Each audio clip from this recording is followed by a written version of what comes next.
Balochistan is not Pakistan. हम पाकिस्तानी नहीं Bloch हैं। सोशल मीडिया पर बलूचिस्तान की तरफ से यही शब्द ट्रेंड कर रहे हैं। खबर तो यह भी है कि बलूचिस्तान ने अपनी आज़ादी की घोषणा भी कर दी है। बलूचिस्तान का अलग झंडा, बलूचिस्तान का अलग मानचित्र, बलूचिस्तान की नई पार्लियामेंट और यहाँ तक कि बलूचिस्तान का अपना नेशनल एंथम यानी राष्ट्रगान भी चर्चा में है।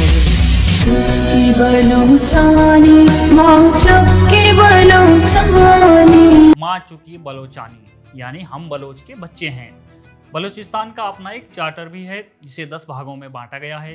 इसमें मौलिक अधिकार, संवैधानिक कानून और न्याय, समाज, अर्थव्यवस्था, पर्यावरण जैसी कई भाग शामिल हैं। यह चार्टर कई भाषाओं में लिखा गया है जिनमें हिंदी, गुजराती, मराठी और पंजाबी भी शामिल हैं। बलूचिस्तान के बाहर government of Balochistan in exile, Hindi में इसका अनुवाद करें तो निर्वासन में बलूचिस्तान सरकार, इस नाम से कथित तौर पर एक सरकार भी है। इस वेबसाइट पर बलूचिस्तान के राष्ट्रीय ध्वज का वर्णन कुछ इस तरह किया गया है। बलूचिस्तान का तिरंगा राष्ट्रीय ध्वज एकता और मुक्ति के संघर्ष का प्रतीक है। लाल रंग बलूच शहीदों के बलिदान को श्रद्धांजलि है। हरा रंग शांति और समृद्धि के लिए जुनून का प्रतीक है। नीला रंग बलूच सागर और बलूच राष्ट्र की आकांक्षाओं का सम्मान करता है। इसके अलावा बलूचिस्तान की प्रतीक चिन्ह सूर्य का वर्णन कुछ इस प्रकार किया गया है। निर्वासित बलूचिस्तान सरकार का लोगो मेहरगढ़ का सूर्य है, जो मानव इतिहास में समय मापने का पहला प्रतीक है।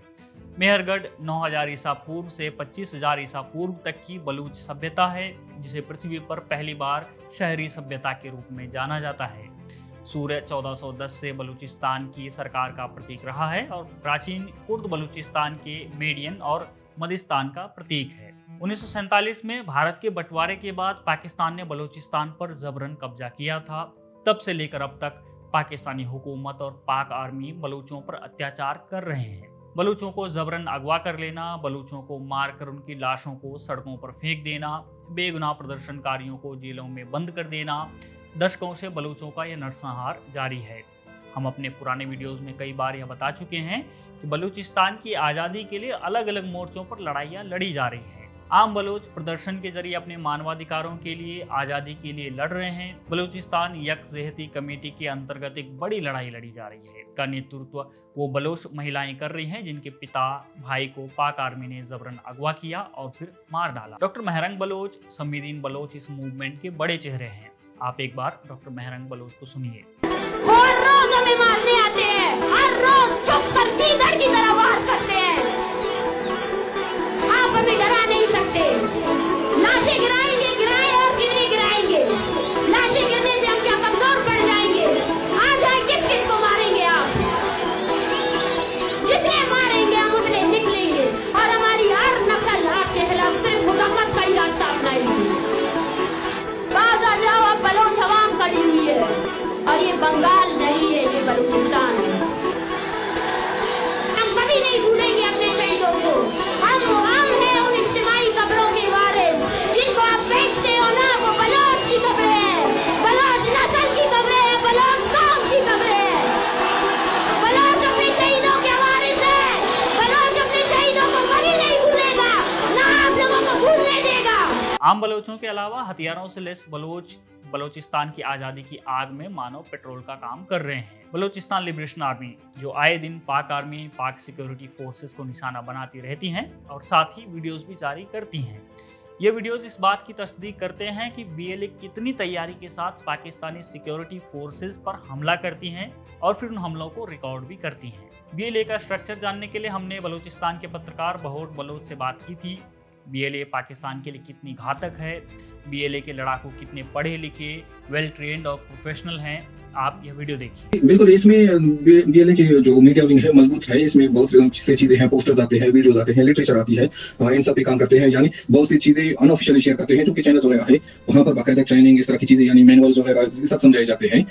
बिरावी जुबान में होते हैं, बलूची जुबान में होते हैं। यानी बहुत से लोग होते हैं जो सिर्फ पढ़ना नहीं जानते हैं, उनको वॉइस के जरिए वो समझाते हैं। तो ये सब डेवलपमेंट देखने में आई है। लिटरेचर के हवाले से बहुत ज्यादा इनकी लिटरेचर सामने आ चुकी है। खुद के जो चीजों को बयान करते हैं, मकासद होते हैं, या दूसरे फौजी हवाले से, हथियारों के हवाले से, मीन्स सब कुछ कवर करते हैं, यहाँ तक कि बारूद के हवाले से जो एक्सप्लोजिव हैं, क्या होते हैं, किस तरह काम करते हैं, सब इनके लिटरेचर में शामिल है जो आ चुके हैं।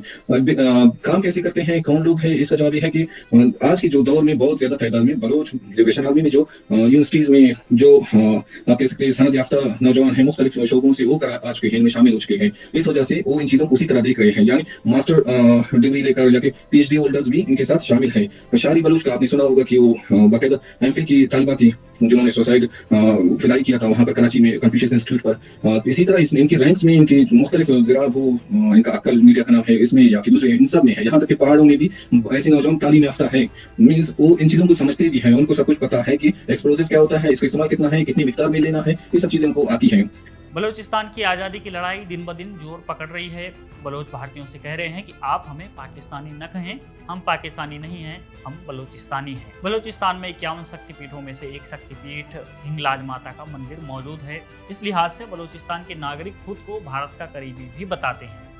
बलोचों का कहना है कि आज़ादी की उनकी यह लड़ाई मजहबी नहीं या एक समुदाय तक सीमित नहीं है, बल्कि यह राष्ट्रीयता की लड़ाई है, नेशनैलिटी की लड़ाई है। आप आज़ाद बलूचिस्तान की लड़ाई पर क्या कहेंगे, हमें कमेंट बॉक्स में बता सकते हैं। तब तक के लिए बने रहिए हमारे साथ, देखते रहिए द पैम्फलेट।